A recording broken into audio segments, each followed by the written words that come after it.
Hola, muy buenas tardes, bienvenidos. El día de hoy es la segunda sesión que tenemos con relación al tema de salud mental. Está con nosotros el doctor José Javier Mendoza Velázquez. Él forma parte del Consejo Nacional de Salud Mental y el tema que vamos a ver el día de hoy es un poquito con respecto a somatización. Doctor, muchísimas gracias por acompañarnos. Muchas gracias. Bienvenido, ahora sí el micrófono es todo suyo. Muchas gracias. Muchas gracias a todos por tomarse este tiempo de pensar un poco en la salud mental. Siempre la salud mental dentro de todas estas situaciones de salud pública ha sido uno de los puntos que más tarde hemos aventurado. Sin embargo, durante esta contingencia le hemos dado importancia a trabajar sobre esto. Vamos a hablar de manera muy particular sobre uno de los puntos que creo que ha sido muy particular, importante dentro de lo que nosotros hemos estado viendo en la contingencia prácticamente, ¿no? Es muy frecuente que nosotros nos encontremos en los primeros, en los servicios de salud, hasta un 30% de personas que acuden por síntomas somáticos que no tienen explicación médica. Muchos de estos van a englobarse como depresión, pero esto prácticamente es por frecuencia. Nunca olvidemos que aproximadamente el 5% de toda la población mundial padece depresión. Entonces, cuando llega una situación como la pandemia, es una constante que el 5% de la población ya es un riesgo extra de padecer algún síntoma particular asociado principalmente al conocimiento que vamos teniendo de ella. De manera particular, quisiera que recordaran en el momento en el que empezamos a conocer de qué trataba la pandemia. Cuando empezamos a identificar de qué trata la enfermedad por el virus, el COVID-19, la enfermedad por este virus, empezamos a identificar algunas de estas cosas y nuestra ansiedad se echó a andar. Esto nosotros le llamábamos fase de alerta. En la fase de amenaza nosotros empezábamos a identificar ciertos puntos en los que la ansiedad empezaba a encontrar respuestas a través de encontrar síntomas. Nunca olvidemos que la ansiedad funciona como este software de scanning que recorre todo nuestro cuerpo hasta que encuentra el punto en el que está mal. Y en ese momento ahí se detiene. A veces no lo encuentra y sigue buscando y sigue buscando y sigue buscando. Y estas son las situaciones que nosotros usualmente le llamamos estrés crónico. De manera particular, de todo lo que forma parte de los síntomas del inicio de la enfermedad de COVID-19, todo se puede somatizar. Con somatizar no pensemos que son síntomas que no son reales. Son síntomas que son tan reales, se sienten, duelen, pero no están causados por la enfermedad que nosotros creemos que la está causando. Y de manera particular, algunos de los síntomas como la dificultad respiratoria, el cansancio, algunos otros como el malestar general, fueron identificables de acuerdo a la situación relacionada principalmente con esto. Y la situación de lo que nosotros conocemos como somatización se refiere a la condición en la cual problemas psicológicos se pueden manifestar como problemas somáticos. El trastorno de somatización es un trastorno ya un poco más específico. En este caso vamos a hablar de ansiedad por COVID y síntomas de somatización. Pero bueno, de manera particular, cuando nosotros pensamos propiamente en esta situación como trastorno, ocurre cuando una persona está sometida a un elevado nivel de estrés o ansiedad y empieza a tener síntomas físicos como dolores de índole diversa, de manera reiterada sin que exista un origen explicable para ello. Estos síntomas son recurrentes, de larga duración y la mayoría de las veces afectan de manera negativa a la persona. Pero ¿cómo la ansiedad puede causar síntomas físicos? No sé si ustedes han estado sometidos de manera muy particular a estos episodios en los que has tenido mucho estrés, así una gran cantidad de estrés y al otro día te sientes como si estuvieras enfermo. De manera muy particular, después aproximadamente, durante el primer mes de la contingencia, hacia los últimos momentos, una de las quejas que más empezábamos a identificar es que la gente no se podía despertar, que la gente empezaba a definir que se sentía muy cansada, como si hubiera hecho ejercicio, que le dolían los músculos, que le dolía la cabeza. Y muchas de esas manifestaciones nunca se relacionaban directamente a COVID, hasta que aparecía algo como dificultad respiratoria o en algunos casos había personas que se quejaban de que tenían fiebre. Y ninguno de estos al final se convirtió en una manifestación específica para COVID, pero quisiera que entendiéramos más o menos por qué nosotros somatizamos. Cuando aparece la pandemia de COVID-19, nuestro cerebro lo identifica en diferentes momentos como estrés. Antes de la llegada, aparecía como el temor al contagio. Y una vez más, el COVID-19, una vez bien establecido ya dentro de nuestro país en la fase epidémica, ya no solo es el estrés debido al COVID-19 por el contagio, sino el estrés debido a la estancia en casa prolongada. Cuando nosotros estamos en estancia en casa prolongada, empieza a aumentar nuestros niveles de estrés. Es muy simpático porque cuando tenemos actividades durante todo el día y estamos de aquí para allá, normalmente nuestra casa significa un periodo de relajación, pero actualmente uno de los puntos donde más difícil nos es estar todo el día es en casa. Y eso es un punto en el cual se convierte en el segundo elemento de ansiedad. En el momento en el que se identifica este factor como ansiedad, nuestro cerebro, y particularmente una de las áreas de nuestro cerebro que nosotros conocemos como hipotálamo, activa una de las zonas que es la amígdala. La amígdala identifica y da como el tono de ansiedad a cada una de las situaciones que se viven como un peligro. Ante la vivencia como peligro, esta situación genera que la amígdala se comunica directamente con el hipotálamo porque están muy cerca dentro de la parte más central del sistema nervioso central, que es el mesencéfalo, y aquí lo que se busca, o por lo que es esta comunicación con el hipotálamo que segrega la hormona liberadora de corticotropina. La hormona liberadora de corticotropina produce la liberación de ACTH y la ACTH, que es otra hormona, produce la liberación a través de la hipófisis, produce la estimulación de las glándulas suprarrenales. Las glándulas suprarrenales lo que hacen es liberar cortisol y el cortisol empieza, bueno, además del cortisol se empiezan a liberar otras hormonas asociadas porque la ansiedad es el más primal de nuestros instintos, la necesidad de sobrevivir. El cuerpo no está pensando en que probablemente yo no vaya a padecer esto por mis periodos por mi bajo riesgo, pero sí está identificando que necesita sobrevivir. Y las actividades comúnmente relacionadas a sobrevivir implican el sacrificio de algunos sistemas en pro de la conservación de otros.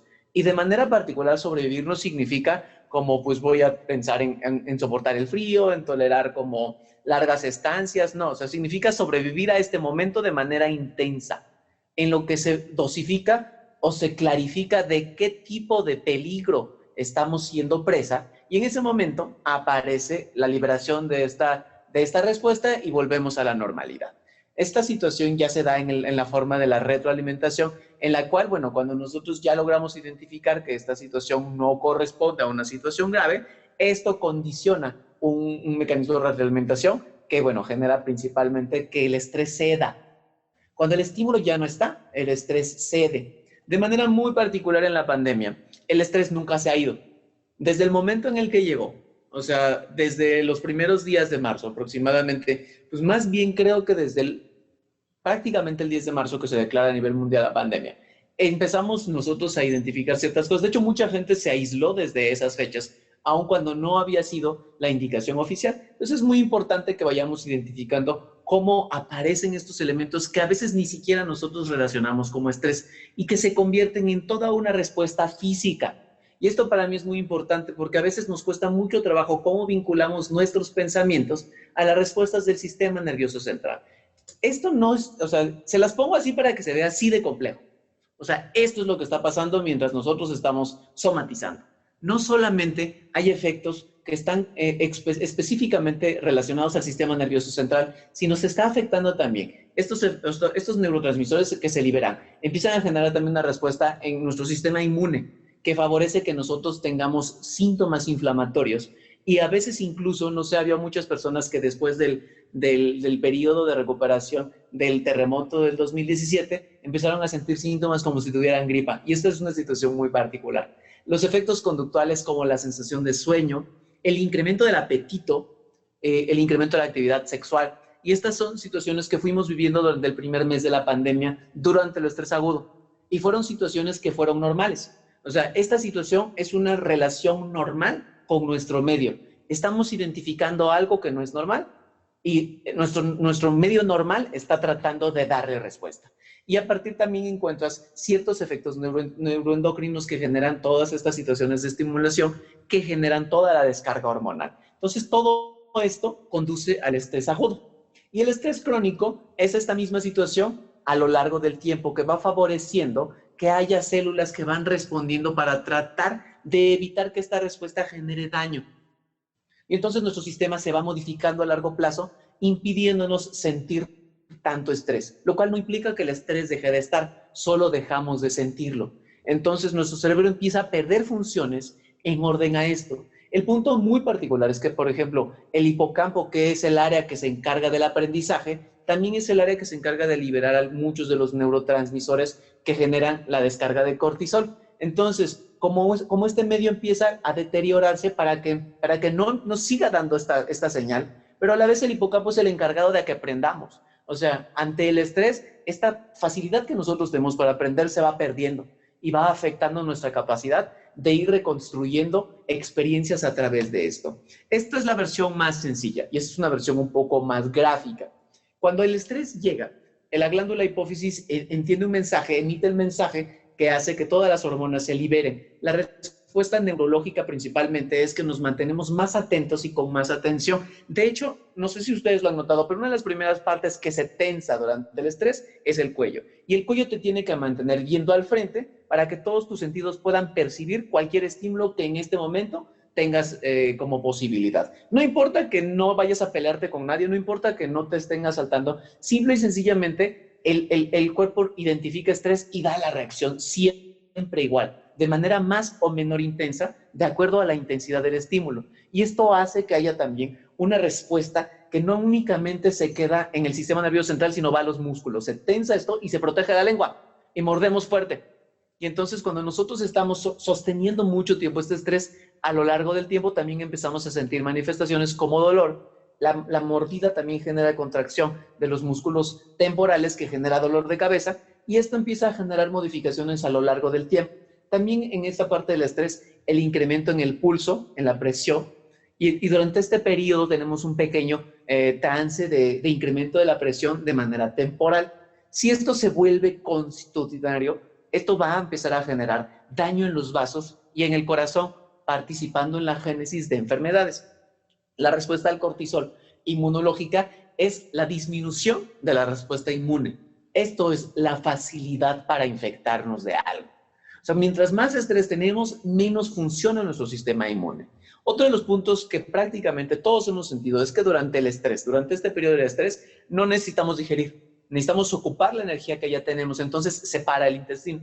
Al pararse el intestino se empieza a distender y genera dolor. Y esta es la razón por la cual se identifican algunos síntomas como el dolor del intestino o el colon irritable ante el incremento del estrés. Y esta otra situación es importante, ¿no? Las glándulas suprarrenales al final del día son las que marcan esa tendencia. Y eventualmente, pasando de este estrés que es agudo, se vuelve crónico. Y esta situación igualmente neurológico, el cortisol que se empieza a liberar se vuelve tóxico para las células cerebrales y empieza a generar daño.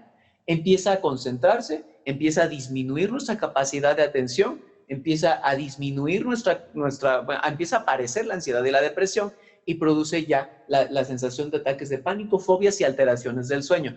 Esto ya es después de mucho tiempo de permanecer esto. O sea, este mes de la pandemia estamos viviendo estrés agudo. Si esta situación continúa a lo largo del tiempo y no empezamos a trabajar en la erradicación del estrés, esta situación se va a convertir en esto que estamos mencionando propiamente, ¿no? Las situaciones o los efectos propiamente, las reacciones a nivel cardíaco, es que el incremento en el corazón empieza a generar también daño en los vasos. Y este daño en los vasos también favorece que se agreguen capas de grasa dentro de los vasos que forman la aparición de trombos.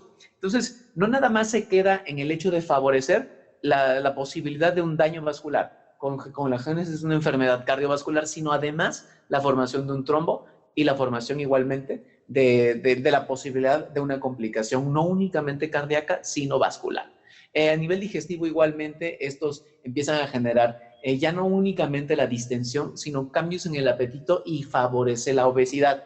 El estrés a largo plazo, es más fácil que una persona con depresión o estrés se torne y desarrolle obesidad que de otra manera, ¿no? O sea, las personas que ya por alguna razón endocrina o por la que fuera desarrollan obesidad no necesariamente tienen las mismas manifestaciones psiquiátricas que las personas que tienen inicialmente todo este fenómeno del estrés.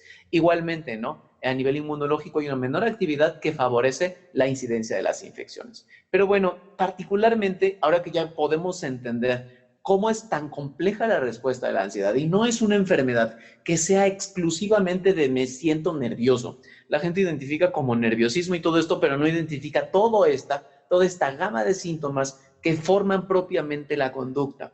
O sea, la conducta no está relacionada exclusivamente a lo que sentimos, sino a cómo lo actuamos. Y cómo lo actuamos es un fenómeno que empieza a tener a lo largo del tiempo repercusiones claras y empieza a generar síntomas que particularmente los síntomas son lo que nosotros identificamos.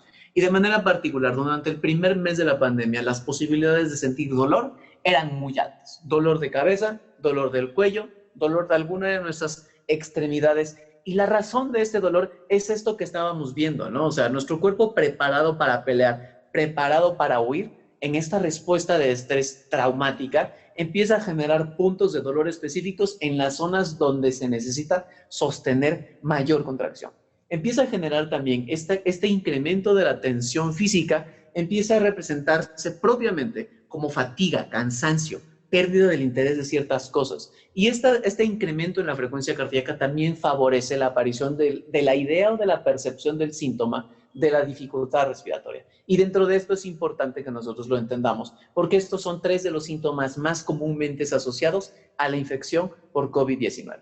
Los síntomas pueden ser de ligeros a severos y dependerá en gran parte de los síntomas que previamente tengan, aun cuando no se logren identificar causas específicas de esto.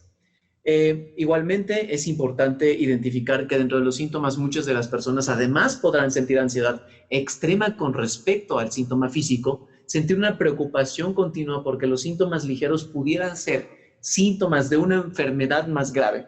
Y ante la vivencia de la pandemia que estamos viviendo, es una situación muy importante, porque muchos de estos síntomas ha sido muy difícil como convencer a la población de que antes de que te tomes la decisión de ir a un centro médico, de ir a un hospital, de ir a un área de urgencias o de ir a cualquier servicio de salud, antes de llamar por teléfono es una situación difícil porque los síntomas se perciben de una manera muy intensa, ¿no? Acudir al médico para realizarse pruebas, ¿no? O sea, este punto de manera muy particular. Y ha sido un punto con el que se ha batallado a lo largo de todo este tiempo. No es exclusivo de la pandemia. El problema es que aquí, como se relaciona con tanta gravedad, muchas de las personas que tienen dolores intestinales difusos causados principalmente por estrés son sometidos a procedimientos como, pues no sé, o sea, endoscopías, panendoscopías, coloscopías, colonoscopías, todos estos para cuando son situaciones propiamente relacionadas al estrés, ¿no? Esta búsqueda de pruebas a veces, igualmente dentro de la pandemia, se trata específicamente que si no cubres como el grupo sintomático esperado, probablemente la prueba no sea de manera inicial la medida inmediata a seguir. Sentir que el médico no toma los síntomas con seriedad también puede ser una situación común y hace pasar al personal de salud ciertas dificultades para realizar adecuadamente su trabajo, y a veces pasan por diferentes grupos de médicos, no pasan demasiado tiempo dándole importancia a la inquietud médica. O sea, la enfermedad toma parte de la vida normal del individuo y empieza a tener problemas para funcionar debido a los pensamientos y sentimientos y comportamientos propiamente esto. ¿Qué vamos a hacer cuando se nos presenta un síntoma de estos? ¿Qué vamos a hacer nosotros los que ya trabajamos propiamente? Porque esta situación de manera particular no nos pasa exclusivamente a los que trabajamos en las áreas de salud, sino le pasa a todo el mundo. Es importante que también las personas que están a nuestro lado como familiares a veces también están pasando por esto, y es importante identificar algunas de las cosas que podamos hacer de manera inicial para trabajar con esto. La primera parte de la evaluación se basa en excluir las causas físicas, ¿no? Si el árbol sintomático que nosotros estamos presentando cubre lo suficiente para ser referido a otra institución, no me voy a detener ante esto independientemente de la evidencia de los síntomas de ansiedad. Sin embargo, si se logra excluir, nada más hay un síntoma, hay que excluir las causas físicas, hay que excluir que el paciente no haya ya tenido un síntoma previo, o sea, trastornos de ansiedad, depresión, y bueno, de alguna manera no tratar de identificar un síndrome de manera total, ¿no? O sea, a veces en el personal de salud pecamos un poquito de quererle dar nombre rápido a las cosas, y a veces estas situaciones no tienen un nombre, ¿no? O sea, hay síntomas que ocurren por este complejo sintomático que nosotros llamamos ansiedad, que son aislados y que se resuelven solos, ¿no? Muchas de las personas que durante algún día de la pandemia tuvieron o tuvimos síntomas y decimos, ya me tocó, ya tengo COVID-19, al otro día sabíamos que no teníamos nada porque ya se nos había quitado. Y esto ha sido causa principal de este efecto que el estrés va generando a lo largo del tiempo. Y si conocemos nuevos síntomas, los vamos agregando a esta búsqueda que nosotros empezamos a desarrollar propiamente esto. Un punto importante es que tenemos que evitar el uso de medicamentos, porque los medicamentos pueden complicar estos síntomas o pueden favorecer la aparición de otros síntomas, ¿no? Ya lo voy a ver más adelante con un par de ejemplos que quiero presentarles. Y pues bueno, igualmente buscar apoyos psicosociales, que de esta manera, digo, ahorita también les voy a presentar algunas herramientas que nosotros hemos tratado de diseñar a distancia, para que se puedan buscar apoyos psicosociales, pero a distancia, porque estamos actualmente confinados a nuestras casas, ¿no?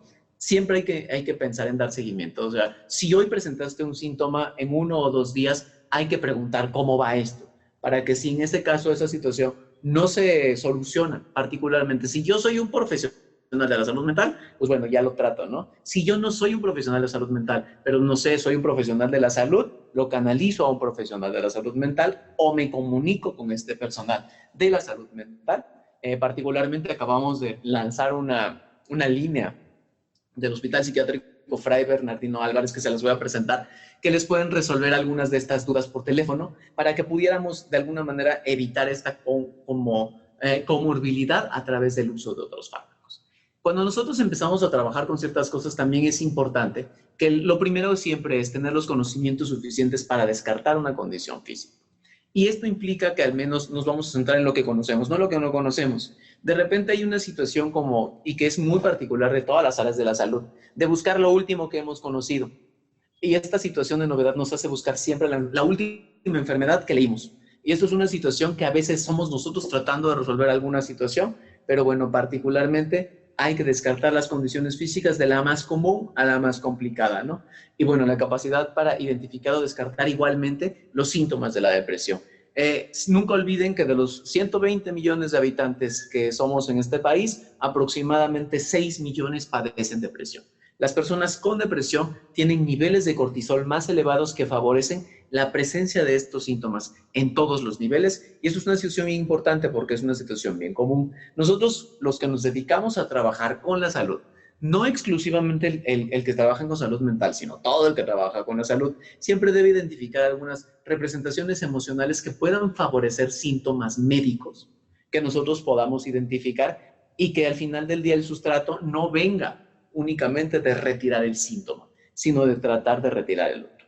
La otra situación es, como médico probablemente yo no pueda trabajar con todas estas situaciones emocionales y tenga que recurrir a buscar apoyo con alguien más. Y esta situación igualmente, nosotros hemos diseñado una serie de líneas para que te puedan canalizar incluso en personas que necesitan terapias psicológicas o en personas que solo necesitan orientación o consejería, para que puedan de alguna manera encontrar esa respuesta, al menos ahora dentro de la contingencia, porque hay muchas asociaciones civiles que se han dedicado a ayudarnos propiamente. Otra cosa bien importante, como personal de salud y como persona en general, debemos evitar automedicarnos. Automedicarnos en algunos otros países se considera prácticamente abuso de sustancias. O sea, ya se equipara poquito a eso. O sea, si nadie te ha indicado algo y tú te lo tomas, te estás haciendo responsable de un medicamento o de una sustancia que genera un efecto y que prácticamente, les aseguro, la mayoría de las sustancias que son medicamentos van a tener un efecto sobre el sistema nervioso central. Mucho o poco, pero lo van a tener. Hay pocas que se quedan solo en el intestino, hay pocas que se quedan solo en el tracto respiratorio, pero la mayoría van a tener un efecto en el sistema nervioso central. Hay que evitarlos, a menos que la conozca porque soy un profesional y puedo manejar todas estas situaciones. Ser capaz de manejar síntomas somáticos sin explicación implica propiamente esto, tener la capacidad de dar seguimiento y en todo caso referir, ¿no? Que puede ser difícil trabajar con algunos de estos pacientes. Y de manera particular, en esta fase de la contingencia, nosotros vamos a tener también una gran cantidad de personas, ya ahorita quizás menos, a diferencia de lo que estaba pasando en las semanas previas, que van a insistir en la necesidad de realizar pruebas, en la necesidad de que se me dé respuesta, en la necesidad de que se me den medicamentos. Y a veces esta situación solo es una representación más de la ansiedad. En un servicio público nos van a tomar mucho de nuestro tiempo y a veces también de nuestra energía ante esta situación. Entonces, darle un tiempo, darle un periodo de tiempo a controlar los síntomas de ansiedad en un paciente puede ser desgastante para nosotros, pero puede a la larga disminuir también mi frustración, porque son pacientes altamente frustrantes. Y al ser altamente frustrantes implica que de repente tenemos que estar mucho dándole la vuelta, a veces incluso dudando para muchas de encontrar respuestas propiamente al intentar nosotros estar ayudando a la persona. Pero bueno, al final del día, ¿cómo podemos generar confianza? ¿No? Primero es tratar de no juzgar a la persona. Los síntomas son reales. O sea, y la explicación que les di al principio es principalmente para que no nos convenzamos de que el síntoma surge de la imaginación, sino es un síntoma que surge de una respuesta, y la respuesta es biológica, porque la ansiedad y el estrés son una respuesta física, es una respuesta biológica. Entonces es una situación muy importante no juzgar. Hacer que la persona se sienta aceptada es importante. Si tengo el tiempo, yo estoy para hacerlo, y si no, canalizar con alguien que pueda dar esta situación o dar esta respuesta. Porque igualmente, ¿no? Si yo estoy en la trinchera trabajando, probablemente a mí no me toque trabajar con el familiar que está gravemente agitado por esa situación, pero toda esta circunstancia se la voy a tener que canalizar. Y si no lo tengo, háganme el favor de comunicárselo a alguien. Y en verdad nosotros estamos diseñando una serie de brigadas que puedan trabajar con algunos hospitales a distancia para trabajar en brindar este tipo de atención. Escuchar con atención siempre es importante. Una persona que recibe nuestra atención va a cooperar con nosotros, no quitarle la importancia, la preocupación de la persona. El síntoma, como les mencionaba, el síntoma es real. Hay que estar consciente que nuestros sentimientos igualmente pueden generar frustración. Y pues bueno, toda esta situación lo quiero representar en un par de casos. Estos casos son casos que son casos como únicamente con fin académico, y que bueno, me gustaría que nos diéramos un poquito el tiempo de pensar en estas situaciones como situaciones que nos pueden pasar a cualquiera de nosotros, ¿no? Estamos pensando que la señora María, en el primero de los casos, de 34 años, se presenta con ansiedad severa y dolores de cabeza ocasionales. Todo esto empezó cuando se enteró que una persona conocida que vive en otro estado es positiva para el COVID-19. Después de la historia del examen físico, usted no sospecha ninguna condición física, y durante la entrevista refirió que su vida actualmente ha sido aburrida. ¿Cuál es el primer paso? El primer paso principalmente tendríamos que identificar, principalmente dentro de la primera respuesta, que no hay ninguna enfermedad.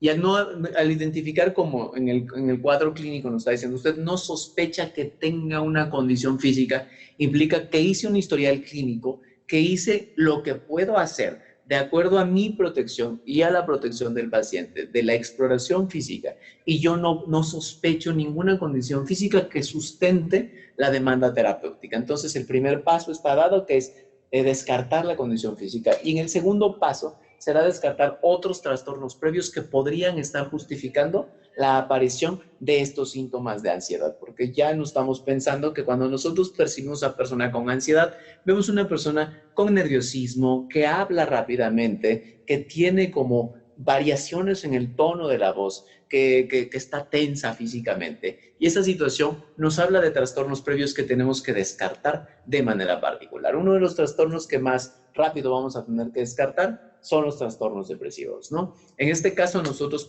sospechamos que la persona al parecer no tiene síntomas de depresión. Los síntomas de depresión, o sea, una vez que ya descartamos propiamente condiciones físicas, descartamos depresión.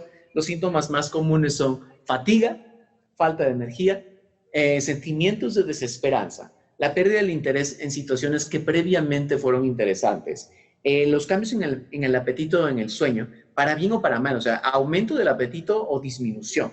Y en el cambio en el sueño igual, o te da más sueño o no te da sueño. Y entonces, pensamientos de muerte o suicidio, ¿no? Si aparecen al menos 4 de estos síntomas, o si aparecen 6 de estos síntomas ya de manera definitiva, estamos hablando de depresión mayor. Igualmente, algunos de los otros síntomas que tenemos que descartar previamente, podemos pensar que podría haber sido una persona con ansiedad. Tenemos que descartar que no consuma ninguna sustancia, incluidos los medicamentos recetados por los médicos, y trastornos por estrés postraumático, que no estén relacionados propiamente a la infección que nosotros estamos viendo, ¿no? Y bueno, de manera particular, hay 2 escenarios, ¿no? Donde hay un predominio de síntomas psicológicos o un predominio de síntomas somáticos. Y en este caso, nuestra paciente ejemplo es más relacionada a un espectro de síntomas psiquiátricos o conductuales prominentes. Y pues bueno, ¿cuál de las siguientes podría ser una técnica de manejo correcta? Prescribir antidepresivos sería correcto. Ustedes ya lo oyeron. Al principio, la primera parte es no. No hay que dar tratamientos de manera inicial. Aún a pesar de que la ansiedad al final del día se regula cuando se trata de un trastorno con antidepresivos, en este caso no está indicado prescribir antidepresivos. Otra medida que a veces es muy común, prescribir benzodiazepinas. Las benzodiazepinas son medicamentos que funcionan para controlar la ansiedad. En este caso, no está indicado prescribir benzodiazepinas. Está indicado utilizar cualquier otro medio para disminuir el estrés. La relajación, cualquiera de todas estas situaciones va a ser importante. Pero las benzodiazepinas intervienen en toda esta modulación cerebral y favorecen que, bueno, esta continuidad de descarga del estrés no cede. O sea, el efecto sobre el cortisol de las benzodiazepinas no es tal. O sea, esto va a seguir persistiendo en el daño cerebral. Y esa es una situación importante que eventualmente, insisto, va a representar más daño que beneficio. Hay una de las cosas más comunes que prácticamente ocupan, pues, creo que la mayoría de las consultas médicas de primer nivel es la búsqueda de vitaminas, ¿no? Es muy poco, es muy poco frecuente las enfermedades por déficit de vitaminas, por lo menos en la edad adulta. Entonces, administrar inyecciones intramusculares de vitaminas tampoco sería una técnica de manejo correcto en un paciente que manifiesta estos síntomas. Tendría que consultarse directamente a un profesional de la salud mental.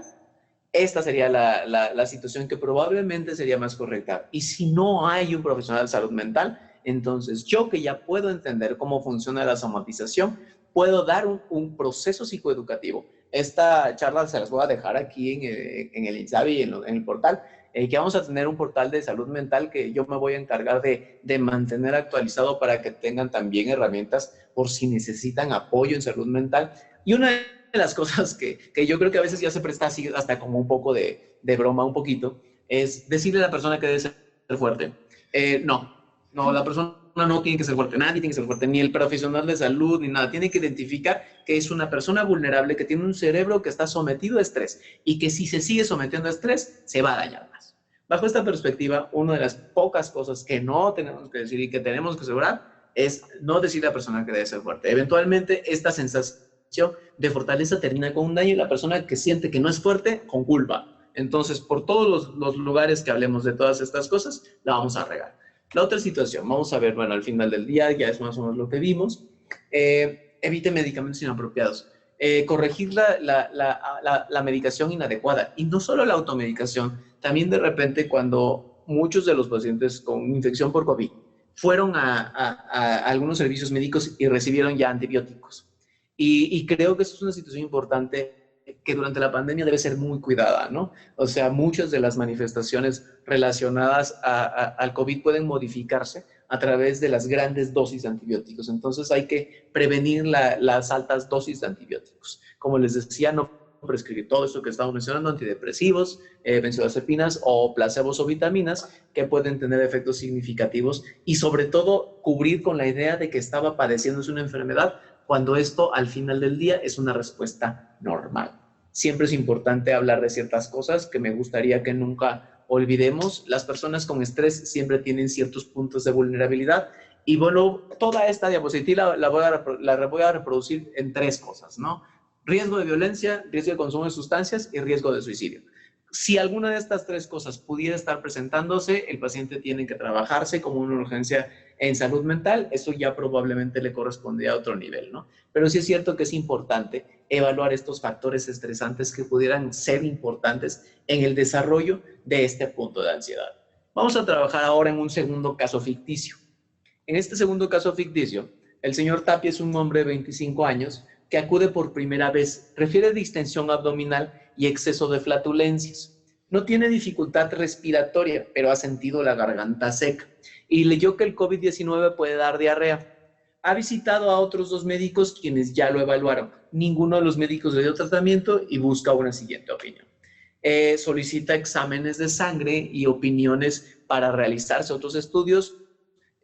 Igualmente lo relacionamos a todo lo que estamos haciendo y no encontramos nada, ¿no? Pero él solicita en que se le realice una prueba, ¿no? Yo sé que en los escenarios en los que nosotros vivimos a veces no tenemos ni los tiempos y a veces tampoco tenemos las pruebas, ¿no? Entonces a veces tenemos que trabajar en este punto de manera como muy característica en qué vamos a hacer, ¿no? ¿Qué haría yo por el señor Tapia de manera inicial? Solicitaría la prueba particular de COVID-19 porque, bueno, en muchos de nuestros hospitales no es sencillo que la tengamos. Sería una situación indicada únicamente porque él lo está insistiendo y todos sabemos que no, porque la cobertura sintomática en este momento no lo justificaría.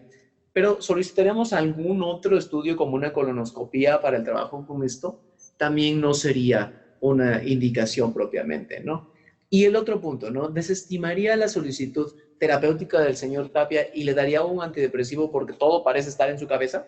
Creo que al final del día también esta situación no es la situación indicada, ¿no? Estas circunstancias, una vez más, terminarían por alejar al paciente de su búsqueda de salud y por terminar generando como esta aversión a los sistemas de salud y esta falla en la comunicación y la identificación propiamente de cuál es el origen de este síntoma, ¿no? Y pues bueno, igualmente, ¿le prescribirían vitaminas como placebo para calmarlo? No.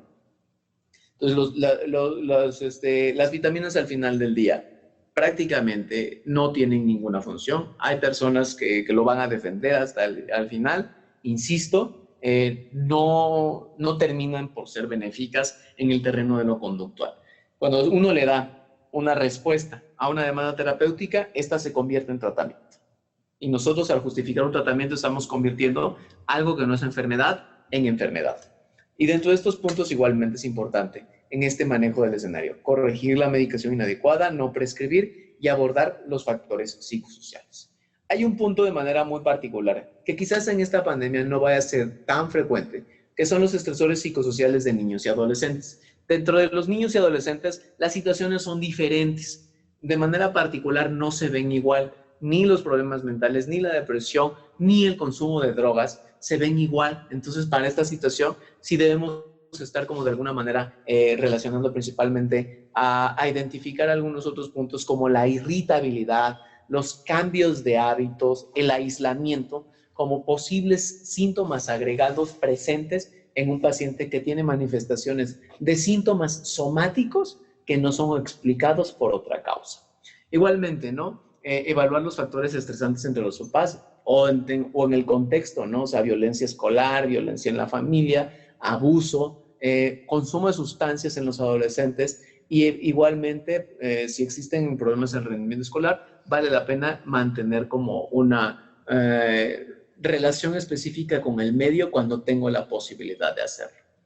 Hay que reconocer siempre que los síntomas son reales. La razón por la que existe un área de la psiquiatría, que es el área que estudian prácticamente todos los psiquiatras de enlace como yo, es que existe la psiconeuroinmunoendocrinología. Por más, nosotros somos los únicos que podemos decirlo así de seguido, porque es la base de la transformación de la conducta en síntomas físicos, porque la conducta propiamente es física, no es una decisión únicamente, no es una sensación, no es una emoción.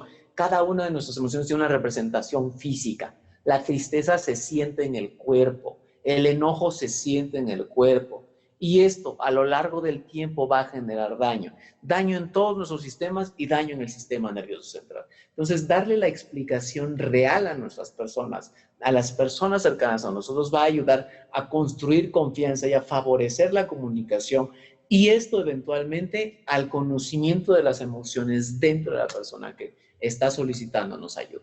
Igualmente, no pide a la persona que explique los síntomas como preguntas como ¿qué podría estar causando estas sensaciones, no? Igualmente, por ejemplo, en los casos en que hay dolor, como por ejemplo dolores de cabeza, que son muy frecuentes actualmente, o sea, durante esta pandemia, nada más échense una vuelta a todas las personas a su alrededor y pregunten cuántos han sufrido dolores de cabeza. Y esta es una situación que ahorita no les tengo el dato, pero se los puedo pasar. ¿Qué tan frecuente es la queja somática de dolor de cabeza dentro de este mes? Y estas situaciones, digo, igualmente hay que explicarlas, ¿no? O sea, así como se las expliqué, estas hormonas del estrés están favoreciendo la tensión muscular que hace que todos tus sentidos estén muy agudizados. Hay una sobredemanda que genera como incremento en la alerta y la tensión muscular que terminan reflejándose en dolor. Y este dolor es un dolor muy real.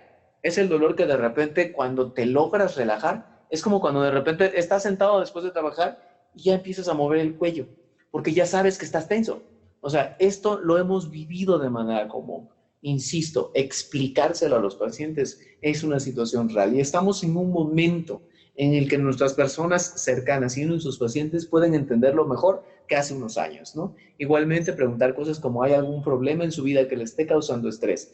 Que bueno, insisto, ¿no? En el momento de la contingencia por COVID-19, pues todos tenemos un problema en nuestra vida que nos está causando estrés. O sea, o estás en tu casa o estás peleando porque no entiendes por qué no te dejan salir a la calle, o tienes que trabajar más o tienes que trabajar menos. O sea, todos, el 100% de la población de este mundo está viviendo un problema en su vida que le causa estrés y se llama COVID-19.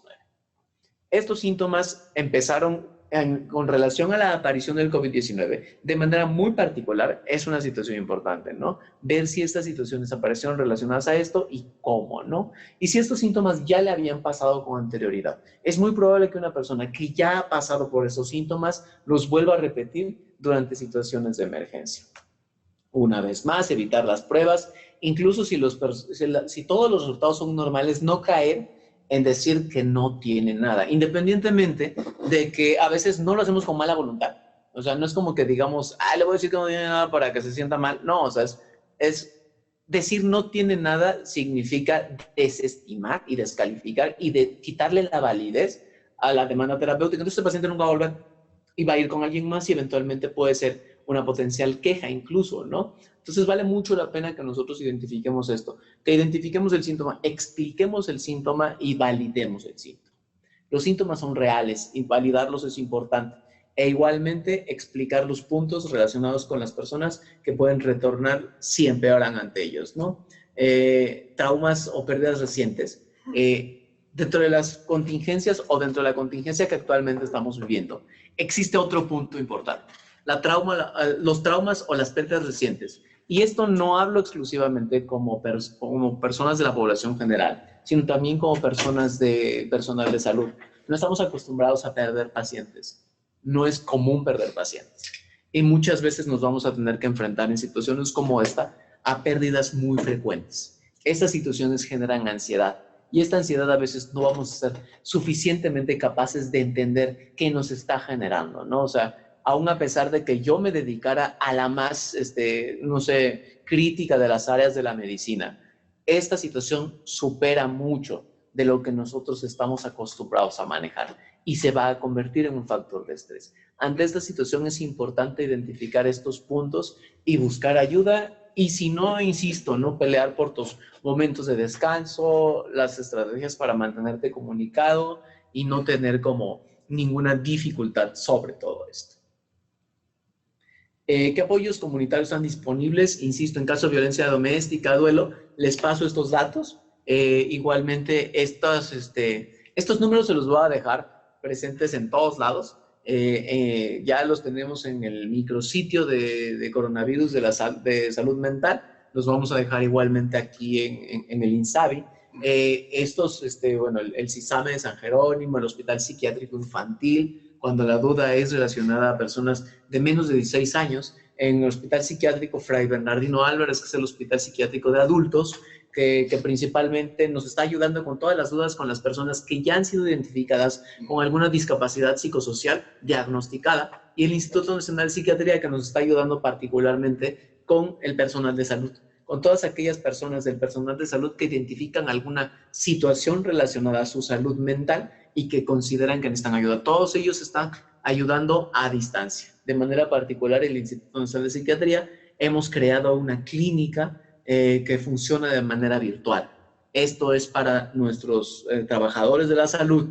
Y con trabajadores de la salud hablo desde primer respondiente, o sea, el CRUM que llega en ambulancia y está ahí, hasta aquel que da informes por teléfono, ¿no? Porque todas estas situaciones, aun a pesar de que sabemos que aquel que se está desgastando día a día en el primer punto de lucha se desgasta mucho, también aquel que da informes termina por hacer una actividad con la que no está acostumbrado a manejar, y esta situación termina por ser una situación muy importante.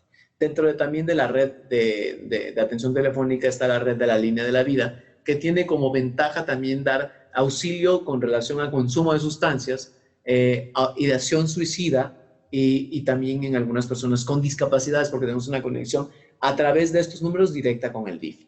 En la línea de la UNAM, el Consejo Ciudadano, los centros de integración juvenil, que nos pueden ayudar en el manejo del estrés de cualquiera de todas estas contingencias y que de manera particular están trabajando también en consumo de sustancias y en ideación suicida. La Unidad de Inteligencia Epidemiológica, la UIES, la Unidad de Inteligencia Epidemiológica en Salud, tiene este número que es el 800-0044-800 y ahí tenemos estos datos, ¿no? Tenemos también activo el programa de Cuidamos a quien nos cuida para todos los profesionales de salud. Toda esa información la voy a dejar en la página porque en verdad queremos que, o sea, sabemos que esto es una situación complicada para todos y que estamos trabajando todos un montón, pero sabemos que hay gente que está trabajando en condiciones de muchísimo más riesgo mental. Y para eso queremos dar la mayor cantidad de herramientas que puedan funcionar dentro de todo esto. Independientemente de esto también, si yo estoy trabajando y ya estoy viendo pacientes y me dice, es importante también hacernos conscientes de lo importante que es el seguimiento. El seguimiento es poco probable que lo pueda hacer un médico, pero el seguimiento es esencial. Lo puede hacer cualquier miembro del equipo. También las personas lo vamos a hacer ahorita por teléfono, ¿no? O sea, es importante verificar cómo está aquella persona que vino, porque sospechaba que tenía COVID, aún a pesar de que no lo tenía diagnosticado. Es importante igualmente identificar si apareció algún otro síntoma o si requiere volver a ser valorada, ¿no? Y pues bueno, igualmente dentro del seguimiento es importante preguntar por el estado de salud en general, los síntomas en general, qué otros estresores psicosociales aparecen, discutir los problemas, intercambiar ideas de soluciones, enlazarlo con los otros datos correspondientes, con todos los efectos correspondientes, evaluar el progreso y referir según sea necesario. Y pues bueno, si no hay mejoría, hay que referirlo cuando estamos hablando ya específicamente de ansiedad por COVID a un servidor de la salud mental. O sea, si yo ya identifiqué todo esto, pero sigue sin dormir, lleva sin dormir varios meses, toda esta situación ya la tiene que trabajar algún profesional de la salud mental. La gran mayoría de todos nosotros vamos a responder sin la necesidad de la intervención de un profesional de la salud mental. Esa es una situación que a muchos nos pasó durante este mes y se nos fue quitando. Pero hay muchas personas que si nosotros dejamos que siga, se va a convertir en un trastorno. Como mensajes clave de lo que vimos hoy. No prescribir medicamentos innecesarios. Es una situación muy importante en toda la contingencia. Puede modificar la evolución de la enfermedad y puede favorecer conductas que son de más riesgo que de beneficio. No prescribir placebos, benzodiazepinas o antidepresivos es una situación muy importante porque no tienen efecto en este momento. No estamos hablando de trastornos establecidos, estamos hablando de respuestas normales ante situaciones anormales. Proporcionar apoyo psicosocial básico, dar seguimiento con regularidad y si no mejora o si por alguna razón ya estamos en otro momento o en otra fase de la contingencia, también valdría la pena que si se requiere un tratamiento más intensivo, canalizarlo a la persona correcta. Pero insisto, siempre tratar de dar seguimiento. Muy bien, vamos a dar por terminada la plática de hoy y vamos a tener, no sé, creo un momento todavía para responder algunas preguntas. De alguna otra manera también les puedo presentar que dentro de el micrositio de coronavirus, en la parte que dice salud mental, ahí también tenemos algunas estrategias que pueden ayudarnos a controlar nuestros síntomas de ansiedad dentro de la contingencia. También hay algunos vínculos en QWERTY para que puedan jalarlos igualmente a través del teléfono y te dirige a sesiones de relajación, porque, insisto, ¿no? O sea, nada sobra, todo suma. O sea, hay muchas cosas que probablemente no parezcan en este punto lo más importante, pero la relajación y particularmente la relajación activa siempre es un punto a favor de la recuperación de nuestro sistema nervioso central. Agradezco este punto y en cuanto igualmente si nos puede dar José la dirección o la página para que se la podamos compartir a los demás. Yo también les pasaré las páginas del micrositio, en donde también hay una herramienta de tamizaje para que veamos qué tanto estrés estamos teniendo actualmente. Muchas gracias. Y también vamos a activar a Hospital General de... creo que es de Tapachula. Sí, de Tampico. De Tampico, perdón. Hola, buenas tardes. Muchas gracias. Yo soy psicóloga en el Hospital General de Tampico y tengo una duda porque, bueno, entiendo que mucha de esta información pues está como dirigida para psiquiatras, ¿no? Porque hablabas de no medicar, etcétera, y después referir a salud mental a algún profesional como psicólogo, me imagino que te referías. Pero yo tengo una duda porque, bueno, en el hospital, aquí en el Hospital General de Tampico, en realidad no es un hospital COVID. Nosotros tenemos un hospital que construyeron por si se saturara el sistema. Pero de todas maneras, pues obviamente esta situación ha generado mucho estrés en la gente que trabaja en el hospital. O sea, aunque no están realmente atendiendo pacientes de COVID, hemos notado esto pues en enfermeras, médicos, etcétera, que incluso a veces existen rumores y todo esto, ¿no? Entonces, a mí me interesaba saber si existe algún instrumento que hayan creado para tratar de identificar como síntomas en la gente. En el personal de salud. Yo entré a la página a una de las páginas del gobierno y sé que hay un instrumento que tiene ahí generado el Instituto Nacional de Psiquiatría, que uno lo hace en línea, de hecho ya lo contesté, pero pues los resultados los van a tener ellos. ¿Tú sabes o dónde puedo consultar algún instrumento que yo pueda aplicar en mi hospital para yo poder ver cuál es la situación, o sea, realmente cómo les está afectando a ellos y entonces poder como tomar medidas apropiadas? No sé si haya información de esto, si se puede compartir. Sí, hay un par de instrumentos que pueden ser útiles. El PCL5 es una herramienta diseñada para detectar síntomas de estrés post-trauma, o sea, que al final del día es identificar síntomas de ansiedad. Se las puedo compartir en la página del INSABI, porque la tengo de hecho aquí en mi teléfono porque se la acabo de pasar a los de la línea de la vida. Esta es una situación de la que se basa el resultado, el tamizaje de la UNAM, ¿no? O sea, está basado en el PCL5 y en el PHQ9. El PHQ9 es el instrumento para detectar síntomas depresivos. Entonces, la suma de estos, o sea, primero detectar los de ansiedad, que son los más frecuentes, después detectar los de depresión y generar como una especie de conocimiento global de qué es lo que está pasando en el individuo propiamente, ¿no? Sino, generalmente yo trabajo más dentro del primer nivel de atención. Entonces, cuando trato de dar una plática, la trato de dar como para personal de primer nivel. Pero considero siempre que tanto psiquiatras como psicólogos somos ya especialistas de la salud mental. Entonces, a veces somos el único punto de referencia en algunos de nuestros hospitales, ¿no? Y de manera particular he tenido que trabajar en muchos sitios donde el único punto de referencia es un profesional de la psicología, ¿no? Entonces, cualquier punto que hubiera, cualquier situación que hubiera, que se sientan libres de comunicarse con nosotros va a ser importante. Digo, de manera muy particular, yo les puedo pasar mis redes para que se comuniquen con esto, o sea, de manera particular, esta parte de la psiquiatría de las emergencias y el trabajo en primer nivel de atención es una parte muy importante en mi carrera. Entonces creo que lo podemos trabajar y conectarlo a las diferentes situaciones, incluso, ¿no? Digo, en Tamaulipas trabajamos ya en alguna ocasión, pero nos fuimos hasta el norte, ¿no? Hasta Médicos Sin Fronteras, hasta Reynosa, ¿no? Porque, pues, no sé, y en algún momento hicimos un MHGAP también en Ciudad Victoria, pero insisto, creo que no sobra y cualquier situación que podamos resolver de manera, o sea, inmediata, también siéntanse libres, ¿no? Les doy esta bibliografía de los instrumentos para que los puedan buscar y yo estoy por diseñar también una capacitación muy sencilla sobre estos instrumentos por si alguien por alguna razón no lo pudiera identificar algunos de sus síntomas, podemos también planearla para hacerla aquí en el INSABI. Pero entonces, ¿en dónde vas a poner tu contacto? Aquí, en la página del INSABI. Ahorita, o si no, ahorita se los, o si pueden poner la página del INSABI ahí, porque no sé, te refieres al portal, pero no sé cuál. Aquí tiene un chat en el chat de esta videoconferencia. Okay, ahorita se los paso. Es la primera vez que entro a esto, pero bueno, ojalá si no lo puedan poner por aquí. Muchas gracias. Sí, y si no, la versión más fácil, José Mendoza MDR, soy yo en Twitter. Ok, perfecto. Muchas gracias. Y ya me escriben y ya dudas y lo podemos resolver. Te lo agradezco, gracias. Aquí hay otras preguntas por escrito. Preguntan la opinión con respecto en estos casos utilizar algún tipo de placebo, o yo no sé si le llamaría placebo, nocebo, la llamada la alemana que antes no. Y todo eso. Pero, o sea, de manera particular, esa no.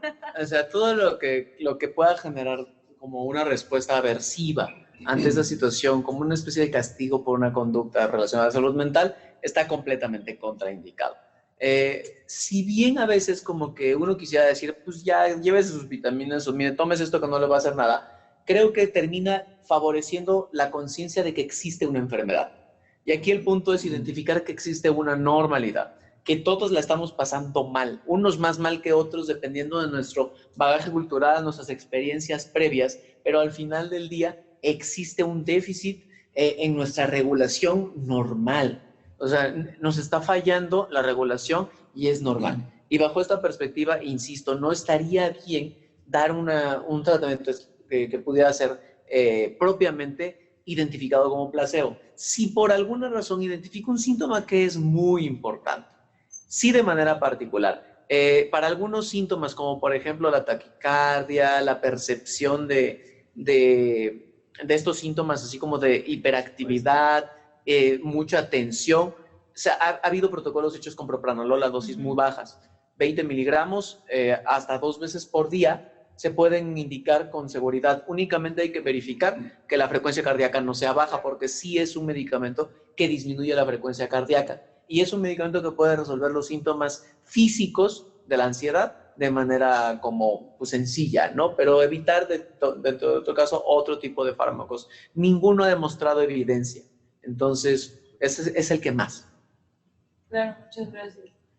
Preguntan en cuestión de información o sitios donde se pueda referir a los pacientes en el Estado de México, a dónde se podrían canalizar, si el nombre, el número que ustedes nos pasaron la vez pasada es igual para pues, todo. Ahorita, como pues propiamente de inicio, no tenemos mucha atención en presencial, les pediría que utilizáramos los recursos que tenemos en línea. De todos modos, en la línea de la vida, podemos igualmente mantener algunos datos como para poderlos canalizar con los CAPA de la zona, los CAPA más cercanos, que son los centros de atención primaria a las adicciones y que actualmente están trabajando con salud mental en general, es importante, ¿no? Podrían ser como nuestro primer vínculo. El Estado de México es bien particular, ¿no? Porque hay zonas que quedan mucho más cerca de la ciudad que del mismo Estado de México. O sea, no es lo mismo Toluca que Chimalhuacán, no es lo mismo Chimalhuacán que Iztapaluca, ¿no? Entonces, de manera muy particular, toda la zona pues, relacionada al oriente, pues sí los relacionaría principalmente a los CAPAs relacionados al Hospital General de Iztapaluca, o si están en la zona de Naucalpan, pues hacia la zona de Naucalpan, ¿no? Que de alguna forma pueden solucionar un poco más o menos todas estas cosas. Insisto, si alguna de las versiones en línea les puede dar ayuda, vale la pena que de inicio consultemos por vía telefónica. Muchas gracias. Aquí hay una pregunta que está bastante buena. No sé si tú sabes si existe alguna normatividad para saber cuántas horas un médico, personal de la salud puede estar en este contexto, en pues situación que al final de cuentas es una situación que te está exponiendo a un estrés y ansiedad. Nosotros hicimos unos lineamientos hechos basados en la evidencia reciente, que pues al final del día no tenemos mucha evidencia más de lo que China, Italia y España, y hemos tenido comunicación con personas directas propiamente de esto, en las que sabemos que se debe en los turnos de mayor exigencia, que son las zonas críticas, no más de 6 horas, en los turnos de exigencia menor 8 horas, pero sin repetir turnos, pues. La situación principalmente se basa en rotar. O sea, si hoy me tocó trabajar en una unidad crítica, al siguiente no tendría por qué estar trabajando en una unidad crítica, o que se permita, ¿no? Que rotación entre los turnos de mayor exigencia a los de menor exigencia, para que al final del día haya una repartición de la carga de trabajo y una como asegurar los periodos de descanso, ¿no? Nosotros, digo, este documento está por salir. Digo, lamentablemente muchos de nuestros documentos tienen que pasar por muchas verificaciones antes de ser publicados, pero ya lo tenemos desde hace unos días y es una sugerencia para el trabajo en todos los demás hospitales. Sí, es una situación compleja. También aquí hacen otra pregunta o quieren saber sus recomendaciones para el personal de salud que cuando entra a zonas COVID se siente mucha ansiedad, se siente muy solo, incomunicado, incluso estando ahí mismo con poder comunicarse con otra persona dentro de la zona, y que a veces no se puede ni siquiera ver claramente al paciente por el equipo de protección personal, que es muy complejo. Si existe alguna recomendación para en estos momentos, en ese momento hacer algún tipo de técnica de relajación o algo que pueda sugerirnos. Ya en algún momento dado habíamos, en algunos hospitales hicimos a través de iPads técnicas de relajación, porque también era como muy difícil solo llevar ahí personal para que pudiera hacer la parte de las técnicas de relajación. Vamos a tomar las dos vertientes, ¿no? O sea, la ansiedad del paciente y la ansiedad que está ahí en la zona COVID, y la ansiedad del personal que está en la zona COVID, ¿no? Dentro de manera muy particular. Hay como vínculos en los que hemos desarrollado herramientas de mindfulness. La ventaja de esto es que no necesita a alguien que te lo vaya guiando y que puede ir disminuyendo a través de algunos efectos en el ambiente las condiciones de ansiedad. La otra situación también implica el trabajo a distancia, digo, porque en los pacientes que nosotros hemos estado trabajando también, muchos de ellos a distancia, a través de líneas telefónicas, no exclusivamente en la parte médica como sugerir tratamientos, sino ya directamente en tratar cuadros de ansiedad en pacientes no muy comprometidos que puedan estar trabajando en esto. Lo hemos podido hacer también de manera no directa. Nos está diseñando una especie de brigadas, ¿no? Para poder dar soporte a aquellas áreas que no tienen personal de salud mental, particularmente hospitales que estén atendiendo áreas COVID. La otra situación es, hay que verificar específicamente el punto de contagio, el nivel de protección en el que yo me estoy manteniendo, para que si estoy haciendo lo correcto, confiar que estoy haciendo lo correcto. Si hay una situación que yo sienta la necesidad de hacer, pero pondría en riesgo mi seguridad, vale la pena solicitársela a las personas que se encargan de esto para que se realice, pidan ayuda si no existe, antes de hacerlos voluntariamente, ¿no? Creo que antes lo hacíamos, ¿no? O sea, sentías que algo hacía falta, intervenías, dabas la mano, dabas un abrazo, estrechabas a alguien. Actualmente esta situación lamentablemente es una situación de riesgo, entonces creo que vale mucho la pena no dejar que la emoción se quede en mí, sino expresarla a quien la pueda solucionar y tratar de sostener mis funciones el tiempo que yo estoy. Soco Cerón está alzando la mano. Soco, vamos a abrir su micrófono. ¿Nos escucha? Soco, buenas tardes. ¿Nos escucha?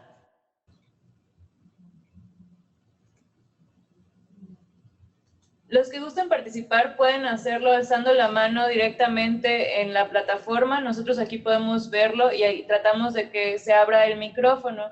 Si no quieren que abramos su micrófono o prefieren escribirlo, lo pueden escribir y nosotros lo leemos para que el doctor los pueda responder sus dudas.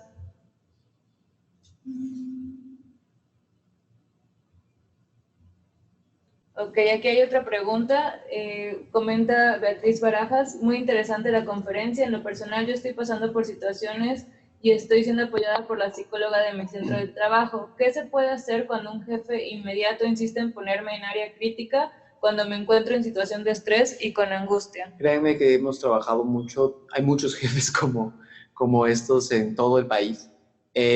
Nuestras recomendaciones surgen principalmente como esto, tratando de disminuir el impacto del estrés en el personal de salud, porque a veces de manera particular hay personal que no es necesario en áreas críticas, pero hay jefes que dicen, no, todos entran, ¿no?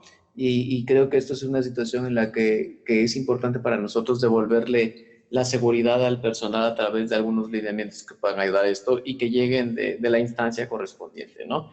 Sí, o sea, que no sean solo de salud mental, sino que sean de salud, ¿no? Para ver qué tanto esto puede ser. De todos modos, si alguna de estas situaciones es de manera muy particular sobre ciertos puntos, podemos buscar ayuda a través del Consejo Nacional de Salud Mental. La consejera, que es la doctora Lorena Rodríguez Bores, puede recibir su solicitud y nosotros trabajar como institución para ver qué podemos hacer para resolver esto.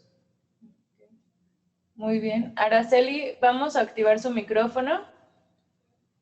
Araceli. Araceli, ¿nos escucha? Yo tengo yo tenía una duda. Para el personal de salud mental que tenga que atender a las personas, ya sea los usuarios o al mismo personal, ¿qué medidas de protección se van a adoptar? Porque para los médicos sí está lo de la careta, su equipo, pero personal de salud mental, ¿qué equipo se va a utilizar para brindar esa atención? Todo vía telefónica. Sí, se predomina se sugiere la actividad vía telefónica de inicio.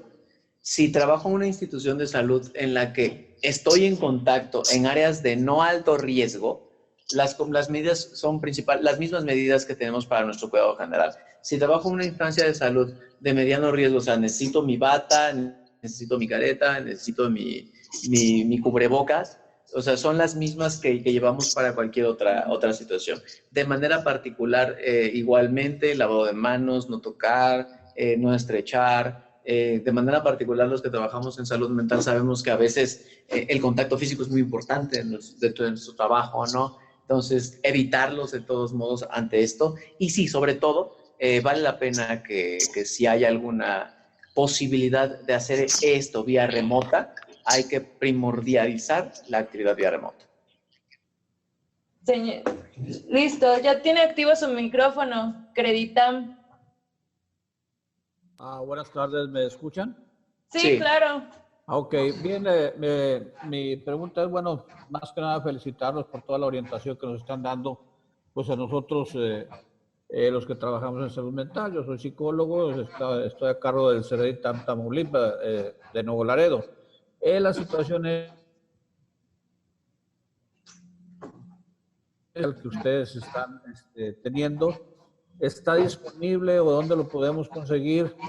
Y otra más pregunta, que si se puede reproducir ante compañeros que trabajan en la misma Secretaría de Salud que lo requieran, o también pues a asociaciones que así lo puedan solicitar para darles este tipo de pláticas que son muy interesantes, abordar lo que es la salud mental de cada uno de los ciudadanos, bueno, al menos aquí en Nuevo Laredo. Sí, siéntanse con toda la libertad de que la información que se ha presentado es información carente de créditos, llamémoslo así. O sea, no tienen que dar incluso el crédito, o sea, úsenla libremente.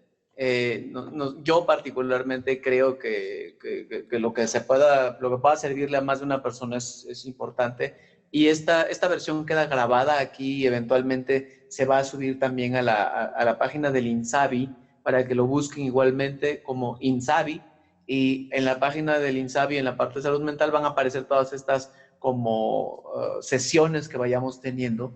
De la misma forma, insisto, ¿no? Si este material les pudiera ser útil, pues bueno, ya podríamos ver que mucho de esto esté ahí en línea para que puedan utilizarlo ustedes. Siéntanse igualmente libres de usarlo con cualquier persona que le pueda hacer interesante el tema, que creo que pues al final del día, si esto se vuelve a hacer más como, pues no sé, información que le pueda llegar a 2 o 3 personas, mejor para nosotros, ¿no? Y de manera particular, si tienen algún punto específico con el que quieran trabajar, pues igualmente comuníquense conmigo, ¿no? Insisto, ¿no? La versión más sencilla siempre es el Twitter, porque pues es la versión más sencilla de decir, porque es José Mendoza MDR. Entonces, por ahí también me pueden buscar, y ya yo puedo hacer lo posible para que en esta plataforma y en las plataformas en las que estoy trabajando esté toda esta información. Correcto, señor, pues muchas gracias, y no queda más que felicitarlo por esta exposición, que es, bueno, a mi parecer excelente, muy informativa y que puede ayudar a bastante gente. Muchas gracias, buena tarde. Muchas gracias. Claro, muchísimas gracias. Sí, nos estamos apurando para tratar de ir, conforme se están generando las conferencias en tiempo real, irlas subiendo en la plataforma. Como bien saben, pues la pandemia nos está comiendo el tiempo, estamos trabajando muy rápido y estamos tratando de que una vez que los videos se editen, se puedan subir a la plataforma. Es cuestión de días en los que estos videos ya pueden estar ahí para que ustedes los revisen. también es cuestión de días para que ya se habilite la página, en la página la parte de salud mental, para que también ahí tengan un poquito más de información. Nada más les pedimos un poquito de paciencia y apenas tengamos el contenido se va a estar actualizando y estamos trabajando en ello. Y gracias. Creo que muchos se quedaron con duda en cuanto a manejo, si existe como tal un tratamiento cuando alguien tiene un estado de ansiedad que estamos viendo en primer nivel de atención. Si la tensión es como un cuadro agudo de una crisis, o sea, lo que nosotros llamamos una crisis de pánico, independientemente nosotros estamos pensando en que probablemente esto ya no sea exclusivamente, bueno, evidentemente no es exclusivamente por COVID, sino es una situación que se suma a los factores previos. Y para estas circunstancias podría utilizarse dosis únicas de benzodiazepinas, pero, insisto, no sería la manera indicada en forma crónica. O sea, no es el tratamiento que se va a dar a lo largo del tiempo, pero si es en un ámbito hospitalario y bajo control médico, se puede dar una dosis única.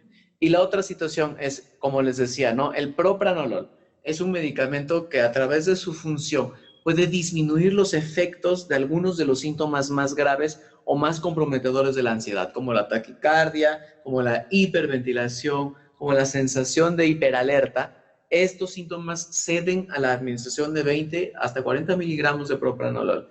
Cuando la situación es crítica, 40 miligramos no hacen nada, ¿no? Entonces, insisto, ¿no? O sea, vamos a trabajar en que en una persona normal, 20 miligramos hasta 2 veces por día es una situación muy segura, ¿no? Hay otros efectos para los que son médicos y han trabajado ya con antidepresivos. El problema nada más con los antidepresivos es que, como ustedes saben, sus efectos empiezan a darse aproximadamente de 3 a 4 semanas después de la primera dosis. Entonces, a veces no tenemos tanto tiempo para trabajar en esto, ¿no? Insisto, todas las técnicas de manejo conductual de la ansiedad, la relajación, algunos factores de manejo del estrés, ya habíamos visto la vez pasada algunos elementos de la relajación progresiva. Entonces, vamos a traerles algunas otras herramientas. Vamos a dejar algunos videos de relajación progresiva, algunos videos de manejo del estrés dentro de la página de aquí del INSABI para que también estén disponibles. Pero si no, de todos modos, en la página del Instituto Nacional de Psiquiatría también hay algunas herramientas de manejo del estrés. En la página de coronavirus, en el micrositio coronavirus de la Secretaría de Salud, también tenemos una página específicamente dedicada al control de estos síntomas de estrés y de ansiedad a lo largo de la pandemia. Muchísimas gracias, Javier. Y pues les recuerdo, esta es la segunda vez que estamos implementando este espacio porque creemos que es de vital importancia para todos nosotros estar en contacto con los expertos, saber que existe este medio para poder tratar temas que algunas veces pues no los considerábamos relevantes, y es importante considerar que en todo momento siempre debemos estar considerando la importancia de nuestra salud mental, no solamente en momentos de pandemia ni de crisis, sino de forma diaria, ¿no?